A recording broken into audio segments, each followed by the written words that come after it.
Hey, everybody, welcome back to the You're Not Broken podcast. Today, we're going to destigmatize and normalize the use of vibrators for health, wellness, fun, and all the important things. I have a friend with me, Lara Pack, and she is coming all the way from Australia to join us on the podcast today. Welcome. Thank you so much. Thanks for having me. So, you are the CEO, founder, creator, all the things of Elixir Play, which makes very nice high end, and I don't mean high end like $800. I mean high end like well crafted vibrators. But did you know in college, like, I'm going to major in electrical engineering so I can perfect the vibrator? Oh my gosh, no. I did film as my college undergraduate degree, and I guarantee this is Very creative. Cool. Okay, so we got a film degree. Yeah. And then fast forward us to like how did your journey evolve into you being an owner of a vibrator company? So it was a long journey and a long personal journey, which I think is actually how most great products, to be honest, are made. I did film, I did business after film. And then it wasn't until I had my first daughter, I started experiencing extremely painful sex. Actually, that's not true. Before that, I had endometriosis as a kid since literally like 13. I had 5 laparoscopies before I was 17. And when I had my last laparoscopy, they put a blood drain in. I was in agony. I went back to the doctor 10 days later, who was male, and said, I'm in so much pain. And he was like, you're imagining your pain, go to a pain clinic. And I was 16 years old at the time. And so I actually now still have phobias of not wanting to say when I'm not feeling well because I fear that I'm going to be told that I'm imagining it. So I have to really be unwell to do something about it. But I think all of those things, right? So you take something, an area that should be pleasurable and fun, and that should be your first experience, is very clinical and very negative. Then I had kids, and it was an extremely traumatic pregnancy, birth, everything. And all of a sudden, my association with, my whole body became quite negative, and having sex felt like I was being stabbed. It was just excruciating. And again, went to see a doctor who said nothing to find, didn't do an exam, but still nothing to find. Even if he'd done an exam, I don't know that it would have made a difference. He said, why don't you go see a pelvic floor physio? And I did. And through that process, we did lots of things. We worked with dilators, which I agree are really important. I'm not a fan of the concept of, hey, take this phallic looking thing, stick it in you, go relax. Like, that was really difficult to do, to be honest. But she suggested if you thought of using external stimulation, because sometimes that can relax the muscles. And all of a sudden I was like, anytime we have pain in our body, anytime we want to relax, one of the things that really works is massage. Purely take everything else out, but blood flow. We get blood flow back to the area. That's a really positive thing. And yet we don't routinely do that when we're having vulval pain. And so for me, it was diagnosed at the time as vaginismus. But having had that experience, I looked what was on the market, and there were a few great brands. There are some out there.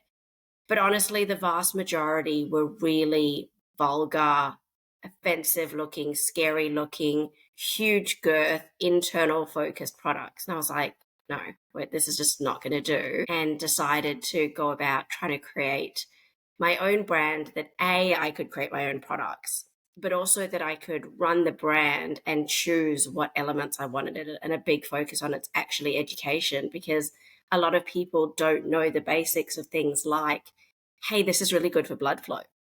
We think about it as the end goal, which is orgasm, but we don't actually think about all the things that it's doing to our body during that process that are actually helpful. I love it. So when did you start the company? I started in 2018 designing, which I had all kinds of interesting experiences through that process. I made a lot of mistakes that led to these great products now.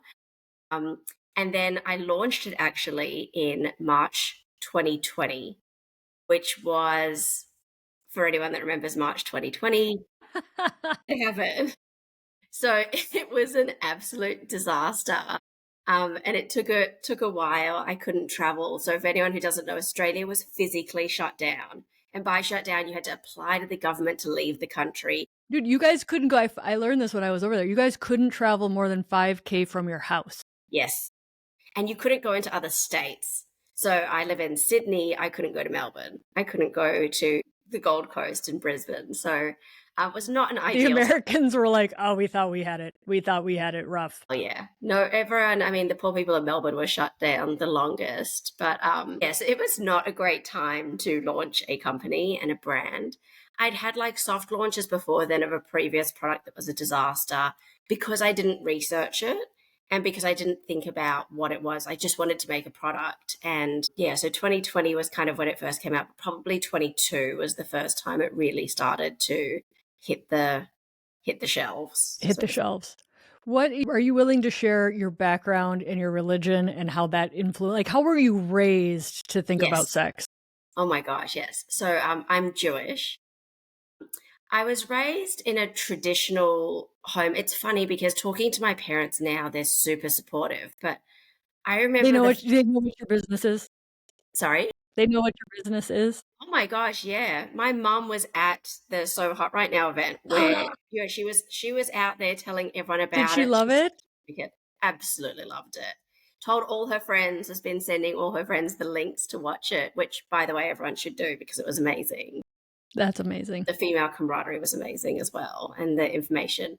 But yeah, I was raised in a pretty traditional home and very strict on rules with boys, girls, anything. And so it was, I remember I had a boyfriend when I was 12. And, by boyfriend, it's like, I don't know if anyone remembers, it was Merck at the time. It was like, will you go out with me? When I kissed him for the first time, I think when I was 14, I went crying to my mom. And I was like, I kissed him. And she's like, it's okay. You've been dating for 2 years. It's all right. But only kissing. That's so sweet of her to be supportive. She was supportive, but it was a no sex house, right? Like it wasn't about that.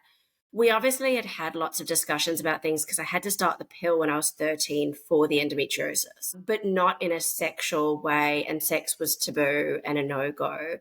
And then I'd say I now have 2 daughters, even starting this business, just society, honestly, can be so amazing and so cruel. And I've had that many people come up to me like, you're going to set your kids up for failure. They're going to be teased at school. Why would you do this? This is horrific. And I find it really interesting because I'm like, but I'm trying to create a better world for them. That's the point, right? But I think we have so much stigma, whether it's religion or just in general in society or how we're supposed to behave or what we're supposed to do. And I certainly experienced that even being on the pill so young. When I went to hospital and they went through like the list of things, she's like, you shouldn't be on the pill. You're too young to be on the pill. And, those things are really like, you can look at them as an adult and kind of think about them and rationalize. But when you're a child, the shame that inherently becomes part of you because of that is crazy. Yeah, 100%. I forget how old your daughters are. Do they understand what you're doing at this They point? do. So I've got a 12-year-old and an 8-year-old, and the 12-year-old absolutely does. And I make it age appropriate, right? So I don't say to my 8-year-old, oh, mom makes vibrators and it's for when you have sex and it's so that a woman can have pleasure and orgasm, right? That's not the talk track. It's around mom helps women learn to love their bodies. And these products help us learn to love our bodies and help us enjoy ourselves. That's actually what it's about. And so, I have no doubt there'll be times where they want to, hang their head and pretend that I'm not their mom. But I also hope that they have more times than not where they just feel really proud that their mom was part of a movement to do something better in the world. I love it. You're doing a better job than me because literally like this week, my 9-year-old looked at me and she goes, "What do you do?" And I'm like, "Okay, maybe maybe I'm not being clear about what I actually do." I know, but you do so much. How would you even put that I into a know. sentence? Like, I help everyone. Well, then I'm like, well, I podcast and I write books and I talk to people and then I have a clinic. And then she's just like, so I was like telling her and she's like, but what's your job? Like, is in their world, like a teacher, dentist, Exactly. right? Yeah. Like they're a little more concrete than I think my job is at this point. One of the things I was super interested in when I was talking to you about in Australia is like the role of big vibrator, for lack of a better term. Like the industry's consolidating small companies are being bought by bigger companies that don't have the same heart of the why, and then the products are being compromised. Everybody likes to talk about big pharma, big medicine, big all the things. So I'm like, what is Big Vibrator doing, like, in the Yeah. landscape at this point? It's an interesting world, isn't it? Right. So, I kind of consider two different operating markets, if that makes sense. And the big companies some of them create great products, don't get me wrong, but a lot of products just get bought cheap, packaged really pretty, and put out, right? And that's what you'll find in more accessible prices. It's cheaper prices and things. But essentially, there's been a couple of like millionaires that came into, probably billionaires, that came into the pleasure product market. So the sex market, the sexual market's I think it's like a $20 billion industry, right? People look at it and they're like, I'm going to make a fortune. I'm going to make vibrators and my world's going to be set. I'll send my kids to college and life's going to be great, right? It looks very attractive.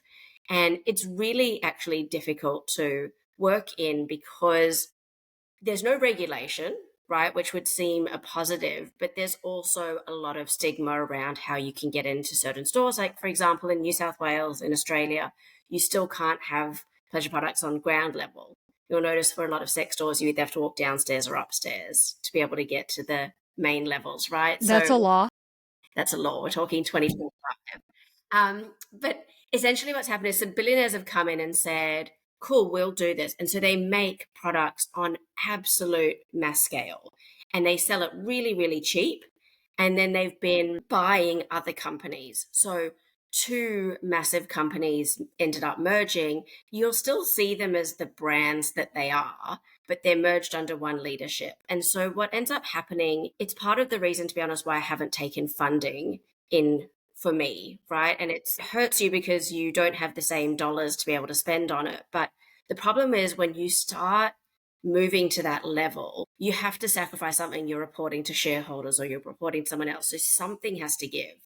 You've either got to be able to sell thousands more to justify the price, or you've got to cut the quality or do things. So what's ended up happening is you've got about 4 or 5 big players that kind of control the market, that then control the distributors. And then as what's happening in a lot of industries as well, a lot of the distributors are actually deciding, well, hold on, we'll just become the manufacturers too.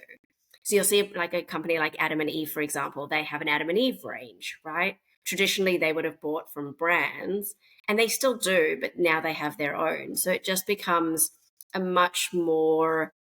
it's a smaller industry with less players, but they've got much more control. And so, for me, that's okay. I'm a very small niche player, and that's not necessarily the space that I want to be in anyway. But if you're trying to innovate and come out, to be able to compete on price is really, really challenging.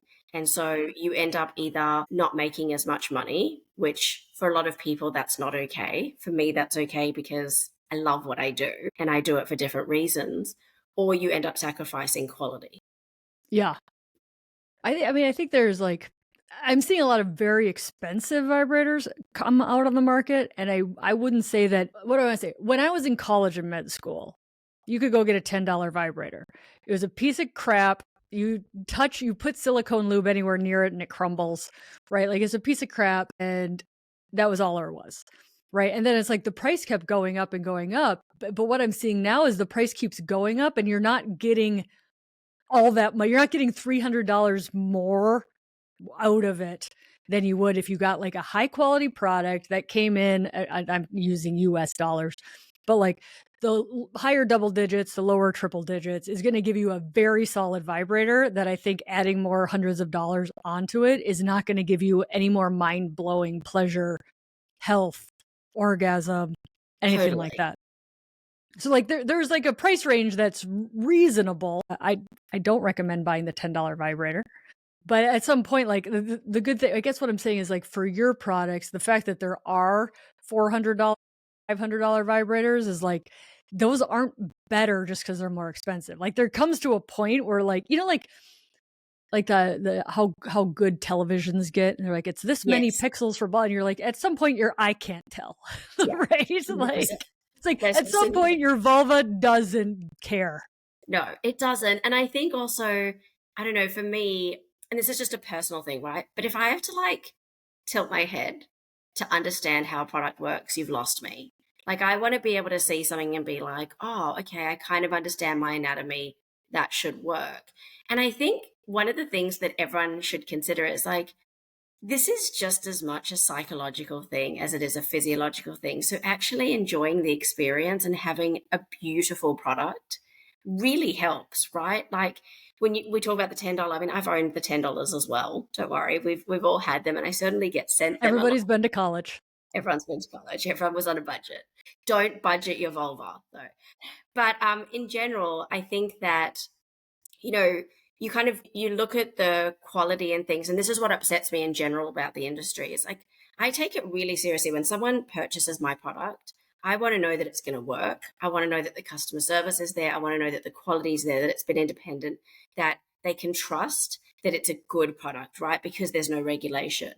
What concerns me in general is that a lot of the cheap stuff will work initially, but then it won't work, or it'll do something that will hurt you, whatever it is. And you've had a poor experience. And this person on the other end who just took that step to actually invest in themselves has now had a negative experience that they don't want to. And for me, that's the biggest shame of all of this, right? Is that if we finally get someone to be like, I deserve pleasure and I'm going to invest in myself and pleasure, let's give them products that really work and are amazing. But I agree with you on the other spectrum, to create a product that's at the $400-500 mark, unless they're patenting some crazy experience, like, which maybe they are, I don't know enough about them, but I don't really understand how you get to that price. It's a lot to ask someone to invest, especially on a product you can't try before you buy, right? So Yeah. if It's you like thought it's that like it doesn't work. you don't get to return the swimsuit.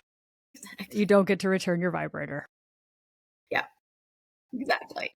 I mean, for me, it's like they keep adding bells and whistles and bells and whistles, and for me, it's like the apps. I know a lot of people they've got concern about the internet and privacy and blah blah blah. Like, I prefer my vibrators to not have apps. I've downloaded 0 vibrator apps for Yeah. my phone, right? It's And so it's funny like, whenever.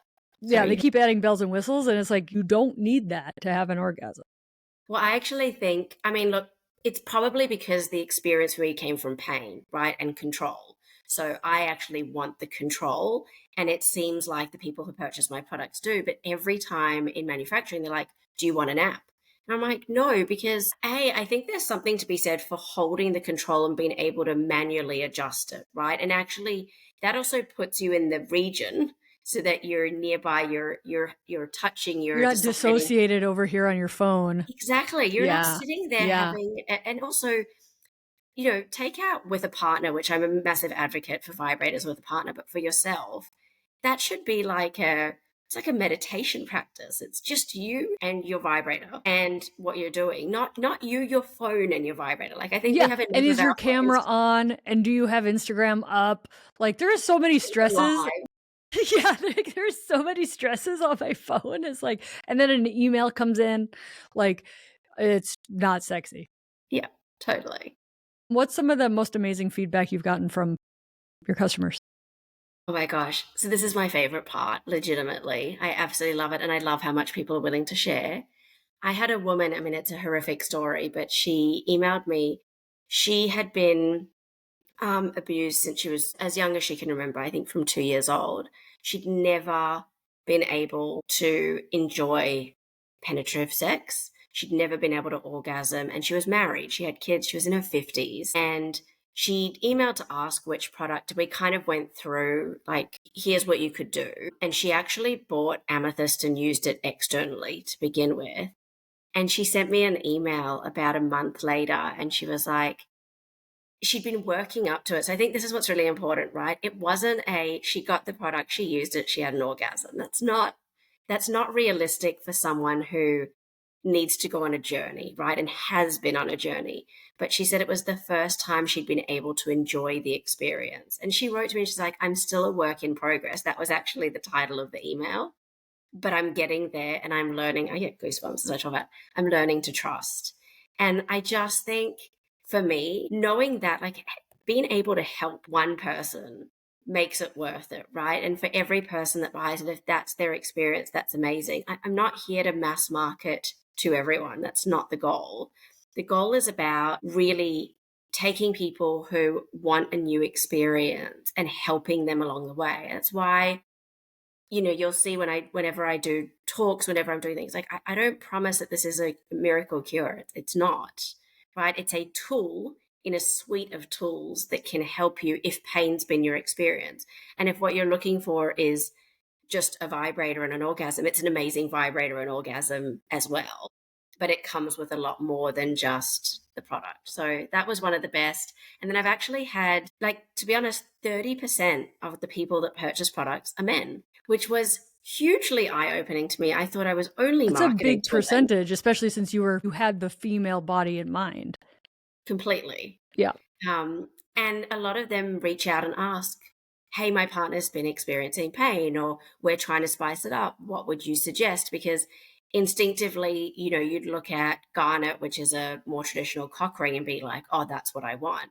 But actually, that's not necessarily what they go to and not what they end up purchasing. But that's been really interesting as well to see that so many people are invested in women's pleasure. And we need to be finding ways to talk to all of them, because let's be honest, there's a lot of stigma for men to use pleasure products in the bedroom. I would say that's the biggest. Like, I think women can get on board for them experiencing pleasure with vibrators. I think we're there. At least I live in a bubble because of what I do, but like we're getting close to being there. The biggest stigma I see is I don't want to intimidate the man. I don't want to shame the man. I don't want, like, all of the things that come with, like, what's my partner going to say about this? Absolutely. And I think that's an area we need to still work on, actually in the process of creating a page on the website that's for men, Do so that that. they can understand. Yes, I know we spoke about that, and Do it's that. literally in process, because this is the whole thing, right? Like, to be honest, Sex and the City was such a great show, and it was so good about vibrators, right? And Samantha was like using her vibrators, then telling everyone, you don't need a man, you just need a vibrator. And that was, to me, the biggest travesty that could have been said, because it isn't an and or. If you don't have a partner, great, this is an awesome opportunity. But if you do have a partner, this is a way to bring you guys together, because 70% of women need external stimulation to be able to orgasm. And no penis size or shape or anything is going to be able to do that, because it's not focused on the area that needs it. So if you can introduce a pleasure product externally while having sex, everyone wins. It's more enjoyable for everyone. And it has nothing to do with offending the man from being able to pleasure his partner. We're just in this world where I think that's actually probably the biggest stigma, is that we expect men to be able to pleasure women, and they have it in their heads that that's how it's done. When on the anatomy side, we know actually that's not at all. Not how it's done. Yeah, I think there's multiple issues of, like, the man doesn't know, the woman doesn't know, the woman doesn't know how to communicate with the man. It's like all of those things you've got to address. It's more than just like, I don't want to hurt his feelings. It's like there's reasons underneath that statement. Exactly. Let's talk about Dr. Alexandra Dubinskia's paper that got published in the International Urogynecology Journal 2024, I think. It's not that, I think this paper's old, but maybe it's just like old in my, I'm like looking at it right now. I'm like, wait, hold on. 2024? This is not that long ago. Looking at the role, and this is free online, anybody can pull this up, it's open access. The role of vibrators in women's pelvic health, an alluring tool to improve physical, sexual, and mental health. Very exciting. You're written by both urologists and urogynecologists. It's amazing. And I think when this paper came out, their social media buzz was like, doctors should recommend vibrators. Should we prescribe vibrators? Kind of opening up the conversation. And, my big concern with any of that is like, listen, if you don't have a good relationship with your doctor, you've got 10 minutes and you've got a complex issue like endometriosis and pain, for a doctor to just kind of be flip and be like, get a vibrator, right? Like, that could go poorly. Don't lead with that. But vibrators bring in blood flow. And these papers that they're writing, like, of course, more study needs to be done, but It's improving tissue. It's amazing. I actually met her at Iswish years ago when I went, and we spoke about her paper because I just think it was so groundbreaking at the time, and groundbreaking that someone had studied it. We all know it. This is the reality, right? We just haven't studied it. We need to continue to do more studies. Let's be honest, we didn't know that the clitoris existed and in what capability until fairly recently. So I think we've got a long way to go. And I agree with you. I think it's all a very complex area, right? Because you don't necessarily want to go to your doctor and then say, take a vibrator and leave. To me, that's just as bad as saying, go see a pain clinic, you're imagining your pain. You have to treat the issue, but it should be part of the treatment tools that are available. And, I think it's kind of this really challenging thing because when you go see doctors, we talk about white coat syndrome, where you take your blood pressure and it goes up because someone's taking your blood, and you get really anxious, right? And so I think there's a lot of that. And let's be honest, a lot of the reasons we go to our doctors, particularly gynecologists, urologists, everyone, is for pelvic exams, which for a lot of people are extremely traumatic. So, we've got lots of things going on, which is why this needs to be like clinically prescribed, but I call it clinically prescribed pleasure minded, because I think it's really important to be both. You don't want to feel like your doctor's prescribed you this and you have to use it in the way that associates you with all the technical clinical terms. You still want to be able to enjoy the pleasure experience. Mm-hmm. But I think that the more that we study this, the more that we'll learn what the basic benefits are. Because to your point, a doctor saying, hey, do you know that vibration and massage can actually create blood flow? It's something you could consider. Well, that's a great way of opening up a conversation rather than, here, go buy a vibrator. And we need to actually teach women what it does for them, not just say use it, but Mm-hmm. actually understanding. And the same for men, quite frankly. I think there was a recent study, I think Dr. Rubin was one of the authors of it, that was talking about male massage and prostate massage and using vibrators. And so we're learning so much more. I'm super excited to see what comes out. Yeah, and I love that pleasure focus because if when people ask me and then I get all feisty, but people are like, so are you saying that women should have sex? Or they'll be like, well, how frequent should women have sex? And I get very bristly about the should because I always joke that I'm like, it's like, don't forget your 8 fruits and vegetables and your 8 hours of sleep and your 30 minutes of zone 2 cardio.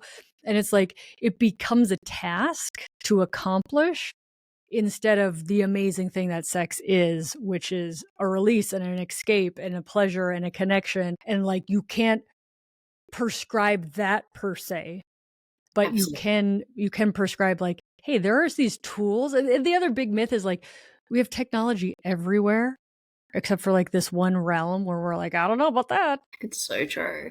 It's astounding, thinking of how far medicine's come and science has come, and then you think of how new this is, right? Like, and new, I mean, like, we haven't researched it enough to know. Like, you're part of all these amazing healthcare professionals that are actually demanding that we learn more about it, that we research it, that we start to talk about it and do it. But it's still the minority, right? And that's why, Yeah.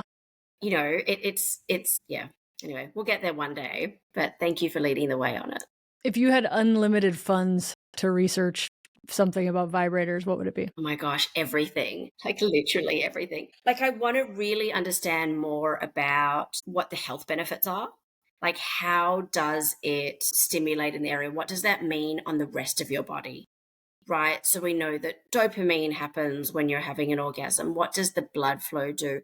Which areas are best to focus on? Like, where, actually looking at almost MRIs to see where the brain lights up in different areas, and the focus on, the internal erogenous zones versus external. How does vibration level help? Because we think, as you get older, you lose a lot of nerve sensation. So does vibration help with that and being able to actually target some of those areas? But I think just like on a basic level, understanding like what does this area look like in terms of where we can stimulate, and then I think the understanding what effects it has on the rest of the body, I think, are really would be good to know more. Again, we know it on a human level, but actually researching it, Mm-hmm. be able to show the benefit. We're never going to get out of the stigma if we don't actually have data to back it up.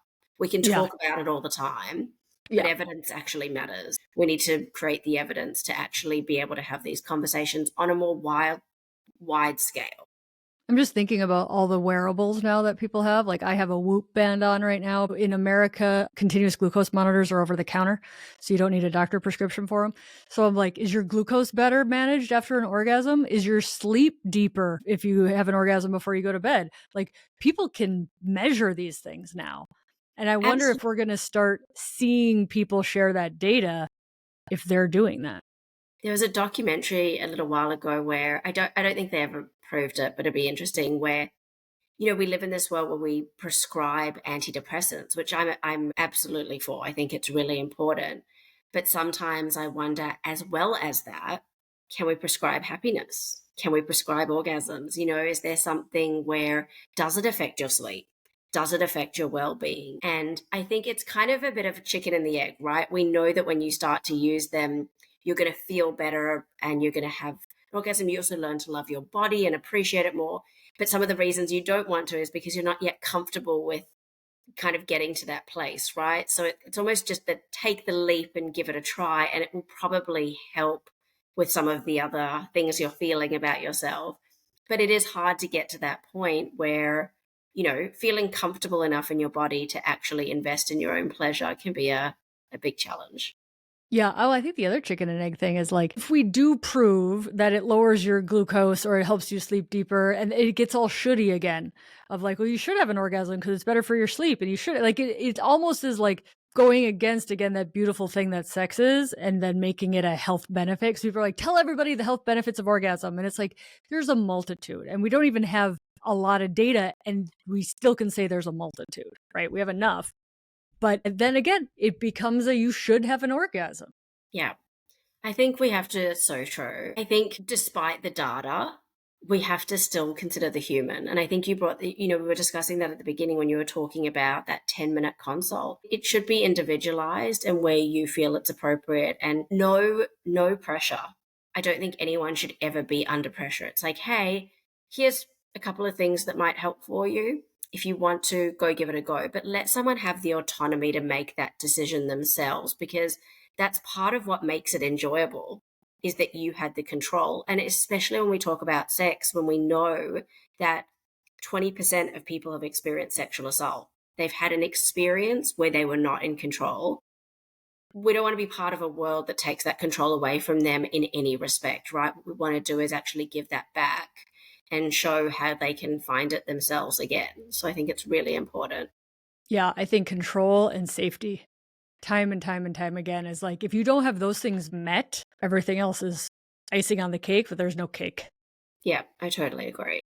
One of the things I love about your vibrator, really high quality silicone. They just feel really nice. The motor is super quiet, which again, it's not to should people that like, I don't want to hear your vibrator, but it's like, it's just not distracting from the overall experience. And so, in thinking like all motors are not created equal. And that's a bonus for like actually having a place in your town to be able to go and try out vibrators. In my town, I have a place that's got a wall and you can go feel how rumbly everything is, because you can't really understand that on a website.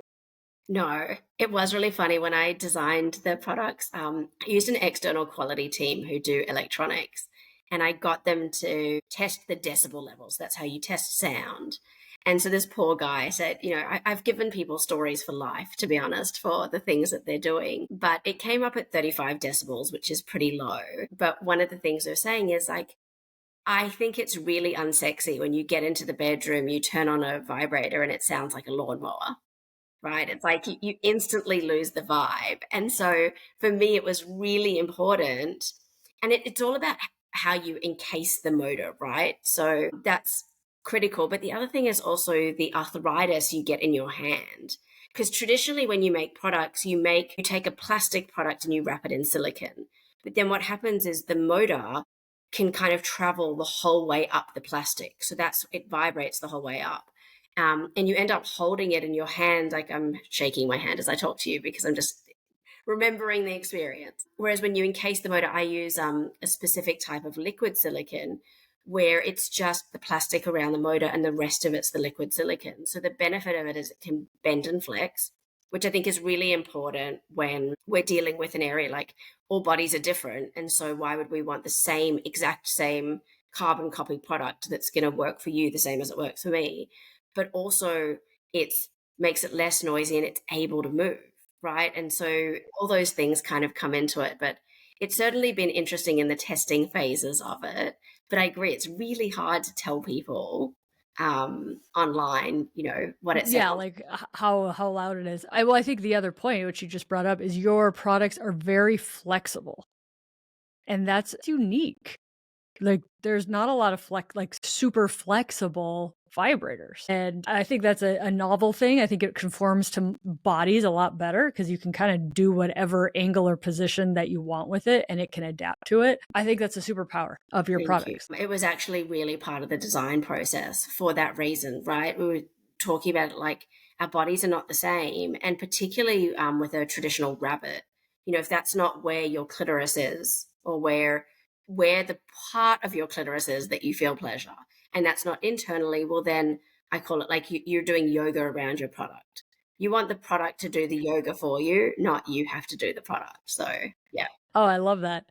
If you could collaborate with like any industry, what would you want to do? Like, it's just thinking outside the box. What would what do you think would be very cool? Oh my gosh. I don't know.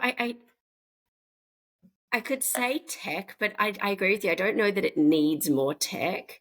I think, to be honest, literally like understanding more about anatomy, like literally working with healthcare professionals that we design the products that is suitable for the person, to me is the most important, right? I don't think that we need fancier products in terms of the tech that goes into them yet. I mean, if I'm disproven on that, great. But yeah, I think being able to understand more of the anatomy would be amazing. And then in terms of being able to get the product to more people, like we've still got all these stigmas, right? You can't advertise on Instagram. You can't even say the word sex most of the time. Like you have to kind of you spend so much time marketing around the market because you just can't have an actual conversation around women's pleasure. And yet our kids can go to any store and there's condoms everywhere and there's ribbed condoms and there's vibrating condoms and there's all these Flavored condoms. 3,000 things. So I think a little bit of both, right? Having some help on the accessibility of being able to get there and have these conversations would be great. And then just understanding more about the biology and anatomy would be awesome. Yeah, I mean, I think there's a huge need, I don't want to say for beginner products, but like to purposefully not be intimidating. Yes. Is an access. Like when this is your 8th vibrator, like go for the stuff that you hang from the ceiling and have the app and have all the other people control it. And like, that's like pro level tennis, right? But it's like for a lot of people, it's like their intro level. You don't, like you said, you don't want it to be too much for them. And then to think like, I'm not smart enough to figure out sex. Boy, I'm a failure, right? It's so true. But it's interesting when I was developing the products and I flew over to go see some of the factories and all the products they brought out were like the girthiest, biggest, basically penis looking, phallic looking things. You instantly like clench your legs together because you're like, no, that's not what I want. Yeah. So it's really interesting. And again, it's funny that the size for some people might be what allows them to orgasm. But when you're using vibration, that's not necessarily the thing. We have to get rid of this kind of expectation that that's what it is, because actually it's about targeting the right areas, not necessarily the girth of it. But it's certainly an interesting thing. And I'm all for people that want that. That's great. You're like, there's entire factories in China making products for you if Oh that's my what gosh, if that's what you want. there are, and they're It's making already it available. bigger and better than they can, and they're literally sitting there bringing it out. They're like, "We got the best product for you."